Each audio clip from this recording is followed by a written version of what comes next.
তুমি অবিসংবাদিত, তুমি আপোষহীন, জাগ্রত কণ্ঠস্বরের দীপ্ত উচ্চারণ।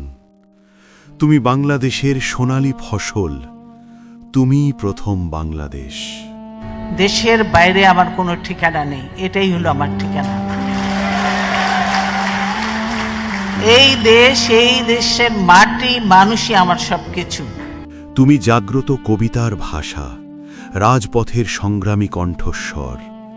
তুমি কাব্যের সেই পংক্তি, যে কাব্য চিরতরে অমলিন।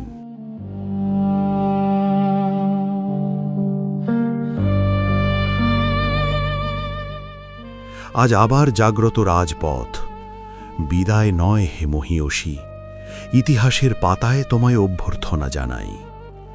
এই শোক সন্তপ্ত দিনে বিদায় নয় আপোষহীন, তুমি বাংলাদেশের রবি কিরণ, ইতিহাসের পাতায় সোনালী ধানের শীষ।